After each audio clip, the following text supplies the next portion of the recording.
ఎన్నో ఆశలతో కొత్త జీవితంలోకి అడుగుపెడుతున్న మహిళల అత్తింట్లో అనేక దారుణాలు జరుగుతున్నాయి. వరకట్నం కోసం సాధింపులు, అనుమానంతో భర్త వేధింపులు. వీటిని ఎదుర్కొని కొందరు నిలబడితే మరికొందరు ఆడబిడ్డలు తనువు చాలిస్తోన్న ఘటనలు ఎన్నో. ఇవన్నీ ఒకటైతే ఇప్పుడు మనం చెప్పుకోబోయే ఘటన మాత్రం సభ్య సమాజం తలదించుకునేలా చేసింది. అసలు భార్యాభర్తల బంధానికి విలువ లేదా అనిపిస్తోంది. ఓ మహిళను అత్తింటి వాళ్ళు ఏ కారణంతో వేధిస్తున్నారో తెలిస్తే మాత్రం షాక్ అవ్వాల్సిందే.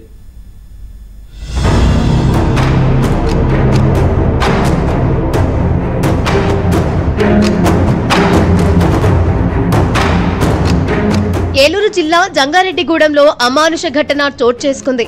భర్త సోదరుణ్ణి సుఖపెట్టాలని వివాహితను అత్తమామలు, తోడికోడలు వేధింపులకు గురి చేస్తున్నారు.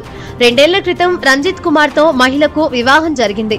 వీరికి ఏడాది కొడుకున్నాడు. అయితే గత కొన్ని రోజులుగా భర్త సోదరునితో ఓ వారసుని ఇవ్వాలని అత్తమామలతో పాటు తోటికోడలు కూడా మహిళను చిత్రహింసలు పెడుతున్నారు.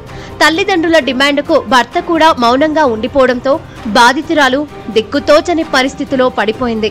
అత్తమామల డిమాండ్కు ఆ వివాహిత ఒప్పుకోకపోవడంతో 10 రోజులు గదిలో బంధించారు.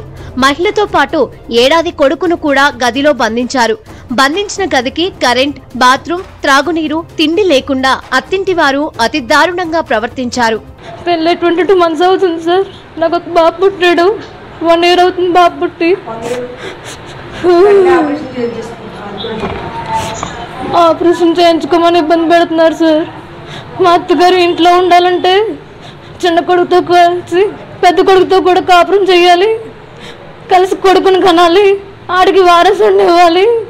అలా అయితేనే ఇంట్లో ఉండు, నాతో వెళ్ళిపోని చెప్తున్నారు సార్. మా బావగారు పక్కలో పడుకోబెడుతున్నారంట సార్. నన్ను తీసుకెళ్ళి నా కొడుకుని చంపేపోయారు సార్.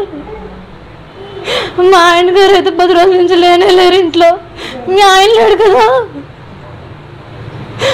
మీ బావగారు పక్కలో పడుకో వెచ్చగా ఉంటుందని చెప్తున్నారు. ఆయనతో కలిసి కొడుకుని కనాలంట.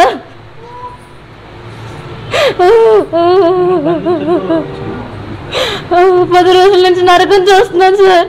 తిండి లేవు, తిప్పలు లేవు, నీళ్ళు లేవు, పడుకోవడానికి మంచం లేదు.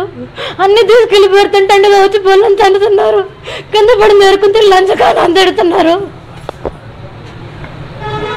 చిత్రహింసలు పెడుతున్నారు సార్ మా అత్తగారు. అవసరమైతే మా మామగారి పక్కలో కూడా పడుకోవాలంటే నేను.